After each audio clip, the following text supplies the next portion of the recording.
प्राप्त किया तो सम्मा संबुद्धस्त हो गए, कोई उनका गुरु नहीं था, तो ये सम्मा संबुद्धस्त हो गए, इसलिए हम इनको नमन करते हैं। नमो तस् भगवतो अरहतो सम्मा, इसलिए कह रहा हूं कि अभी आपको ये चीज कहेंगे, नमो तस् भगवतो अरहतो सम्मा संबुद्धस्त। और बुद्धं नमाम, इसलिए ज्ञान को प्रणाम करते हैं, धम्मं नमाम, धम्म को प्रणाम करते हैं, सदाचार को प्रणाम करते हैं, संघ को प्रणाम करते हैं, इससे कोई तो समाज को प्रणाम करते हैं। तो ये नमन करने की प्रक्रिया, इसको हम पूजा में हम काम करते हैं।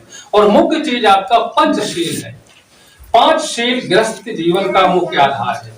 जैसे आप सब लोग हैं दुनिया में, खासकर जब बेटी गृहस्थ जीवन प्रवेश कर रही है, बहुत बड़ी जिम्मेदारी में जा रही है, तो इसको एक ठीक ढंग से समझने के लिए, अब तो जिस तरह से माँ बाप के साथ रहे, पालन पोषण हुआ, पहले जो पौधा लगाया जाता, आज ये गृहस्थी का पौधा लगाया जा रहा है, ये पौधा आगे बढ़ेगा, फूल होगा, फल होगा, ये भी आगे चलने के बाद बहुत बड़ा परिवार बनेगा, सृष्टि का संचालन होगा।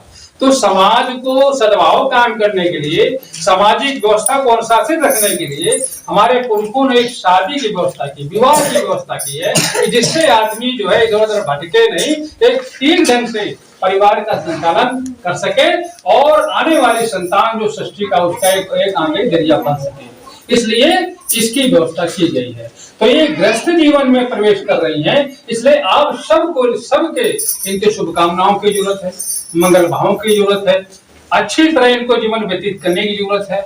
आने वाले दिनों में कितनी माताएं बहनें बड़ा पूजन करती हैं, बड़ा मनते मानती है, तमाम तरह तरह के अनुष्ठान करती हैं कि हमारी बेटी, हमारा बेटा आगे चल करके अच्छे घरों में जाए, अच्छे जो है आदमी मिले, अच्छी संतान आए, ये सब चीजें जो है तो करते हैं। तो ये जो बातें हैं, तो ये इसलिए हमारा सबका सहयोग इस नए जोड़े के साथ जो घर बसने जा रहा है, इसको इसीलिए कहा है हमारे तथागत बुद्ध ने कि घर जैसे बनाया जाता है, घर जो बनाया जाता है तो उसमें नींव बनाई जाती है, नींव जितनी मजबूत होगी उतना ही घर कई खंड का बनता हुआ चला जाएगा। यदि नींव मजबूत नहीं है तो वो बहुत थोड़े दिन के लिए होता है। तो ये जो पंचशील है, ये घर की नींव है। एक घर तो ये आपने बना के खड़ा किया, एक घर हमारा ये घर है, इस घर को अच्छी तरह चलाने के लिए, विकास में चलाने के, उन्नति में चलने के लिए, अनुशासन में चलाने के लिए, समाज में ठीक ढंग से चलाने के लिए इस घर को बनाने की जरूरत है। ये घर हमारा गृहस्थी का जीवन है। इस गृहस्थ में कुछ नियम और कानून है, उसको पंचशील कहते हैं। जैसे 227 में जो हुक्म बनता है तो 227 नियम होते हैं उनके। इसलिए घर को बनाने के लिए गृहस्थों के लिए 5 शील हैं। इन 5 शीलों की जरूरत पड़ती है। इस 5 शीलों में जो आदमी आगे बढ़ता चला जाता है उसका जीवन मंगल और कल्याण होता चला जाता है। तो ये पंचशील है। पंचशील को हम बहुत, इसलिए पंचशील ध्वज स्थापना कहा गया है। तो आपको जो परिभाषा के शब्द हैं पहले मैं बता दे रहा हूं, उसको उसका अर्थ ये होता है, पुरुष के बाद आप लोग उसको कहेंगे पाणातिपाता वेरमणि शिक्षा पदं समत। पाणातिपाता, प्राणियों के पात करना, हनन करना, हत्या करना। तो प्राणी की हत्या हमें न करने की शिक्षा ग्रहण करते हैं, या प्राणी हत्या न करने से हम विरत रहने की शिक्षा ग्रहण करते हैं, करती हैं। और अदिन्ना दाना वेरमणि शिक्षा पदं समादयामि, हम बिना दी हुई चीज को न लेने की शिक्षा ग्रहण करते हैं। बिना आप माने नहीं, बिना दी हुई चीज क्या होगी? चोरी हो गई। चोरी जब करोगे तो क्या होगा? पकड़े जाओगे, पुलिस आएगी, जेल जाओगे, परिवार मुश्किल में पड़ जाएगा, समस्या खड़ी हो जाएगी। इसलिए कुछ नियम कानून है कि अदेन्ना, कुछ छोटी छोटी बातें हैं लेकिन है ये परिवार संचालन में बहुत बड़ी बात है। तो अदेन्ना दाना वेरमणि शिक्षा पदं समादयामि, कि हम चोरी न करने की शिक्षा ग्रहण करते हैं। फिर आप लोग ये कहेंगे कि कामेषु मिच्छाचारा वेरमणि शिक्षा पदं समादयामि, काम भावना, दुराचरण से, व्यभिचार से दूर रहने की शिक्षा ग्रहण करता हूँ। ये आपका तीसरा शील है। चौथा शील है मूसावादा वेरमणि शिक्षा पदं समादयामि, कि हम झूठ न बोलना, चुगली न करना, निंदा न करना, आलोचना न करना, क्रोध न करना, गपशप न करना, बिना मतलब की बातें न करना। क्योंकि जो वाक संयम है, वाक संयम जितना ही आपके जीवन में परिशुद्ध होगा उतना ही आपका मंगल और कल्याण होगा। जितना झगड़े, जितनी समस्या, जितना आज उपद्रव तांडव हो रहा है, ये केवल हमारी बातचीत को ठीक से न होने की वजह से हो रहा है। हमारी बातचीत ठीक नहीं है, हम ठीक से समझ नहीं पा रहे, हम उल्टा सीधा बात करते हैं। घरों में जो लड़ाई झगड़ा है, घरों में जो सास बहू में लड़ाई झगड़ा, पड़ोसी में लड़ाई झगड़ा है, ज्यादा से ज्यादा है कि हमारी बातचीत ठीक नहीं है, हम अपनी बातों को ठीक से यूज नहीं करते, हमारी वाणी ठीक नहीं है, इसलिए ये सब काम होते हैं। इसलिए 5 सील जो है हमारे जीवन में बहुत काम करते हैं। और 5वां सील है सुरा मेरे मज पमाज ठान मेरे बड़ी सिक्खा बदक समाधियामी, कि हम कच्ची पक्की शराब ऐसी चीजें हम ना ग्रहण करने जिससे हमारा मन मस्तिष्क जो है खराब होता है, हमारे कंट्रोल में नहीं रहता है, हम संयमित हो जाते हैं, प्रमाद में चले जाते हैं, ऐसी चीजों से हमें दूर रहने की हम शिक्षा ग्रहण करता हूँ। और 5 चीजें हैं, यही 5 चीजें हमारे गृहस्थ जीवन का आधार है। हमारे चाहे पुरुष हो, चाहे बालक हो, चाहे बेटी हो, चाहे घर हो, हर एक को 5 चीजें हमारी जरूरी है। तो ये पंचशील है। जितना ही पंचशील का झंडा, 5 कलर है, पंचशील का झंडा हमारे जीवन जितना ही ऊंचा रहेगा उतना ही उसका मंगल और कल्याण होगा। जितना आप अच्छा जीवन व्यतीत करेंगे, अच्छा जीवन का आधार आपका जो है ये पंचशील है। तो ये 5 चीजें कि हमारा जो बुद्ध समाज है, जो कहते हैं हम बुद्धिस्ट हो गए, तो बुद्धिस्ट होना, अच्छा आदमी बनना, दोनों चीजों में क्या फर्क है? अच्छा बुद्धिस्ट है तो अच्छा आदमी होगा, अच्छा आदमी है तो अच्छा बुद्धिस्ट होगा, दोनों चीजें एक साथ चलती हैं।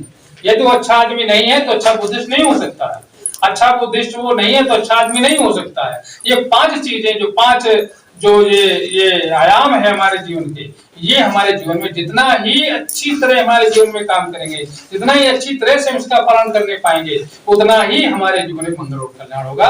ये है बहुत साधारण बातें लगती हैं, लेकिन जब जीवन में अपनाना पड़ता है तो कितने बार जीवन में हम टूटते हैं, दिन भर कितने बार झूठ बोलते हैं, दिन भर कितने बार हमको बिना पूछे कोई चीज देते हैं, दिन भर कितने बार हम जो है लाचार हो जाते हैं, यानी क्या क्या हम ऐसे काम कर जाते हैं जिससे कि हमारा जीवन जो है व्यतीत होता है, समस्या में आ जाता है। इसलिए ये 5 शील जो हमारे जीवन में काम करते हैं, इसी पंचशील का ध्वज जो है, झंडा है, आज इस बेटी के जीवन में जितना ही काम करेगा, इस परिवार में जितना ही काम करेगा, उतना ही ये परिवार सुखी और संपन्न होगा।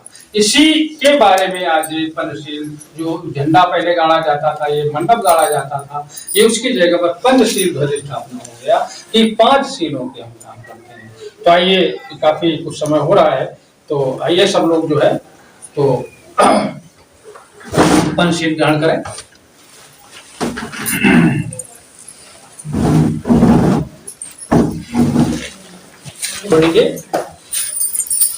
तो जो हमने कहा कि हम लीजिए कि हम क्या कहते, हमने कहेंगे ओकाश, तो आप कहेंगे ओकाश, आम आचार्य तिसरण सह पंचशीलन, तिसरण पंचशील हमें दीजिए, अनुग्रह करके हमको शील भी प्रदान करिए, इसका ये मतलब होगा। 3 बार कहेंगे, तीनों बार आप लोग कहेंगे ओकाश ओकाश अहम आचार्यो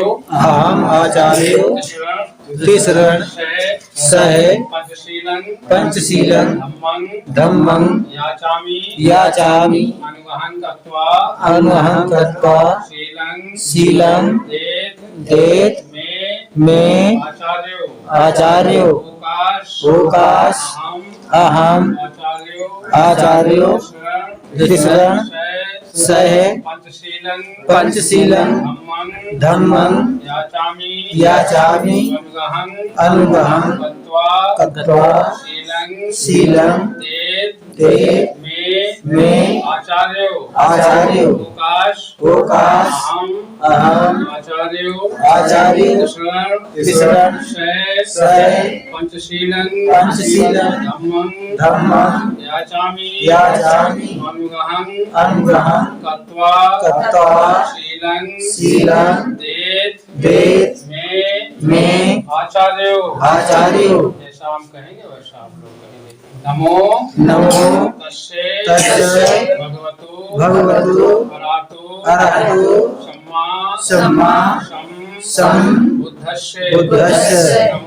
नमो तस्से भगवतो अरहतो सम्मा बुद्धस्से। नमो तस्से भगवतो अरहतो सम्मा बुद्धस्से। बुद्धं शरणं गच्छामि धम्मं शरणं गच्छामि द्वितीयम्पि बुद्धं शरणं गच्छामि द्वितीयम्पि धम्मं शरणं गच्छामि द्वितीयम्पि संघं शरणं गच्छामि द्वितीयम्पि बुद्धं शरणं गच्छामि तृतीयम्पि धम्मं शरणं गच्छामि तृतीयम्पि संघं शरणं गच्छामि प्राणातिपाता वेरमणि सिक्खापदं समादयामि अदीन्नदाना वेरमणि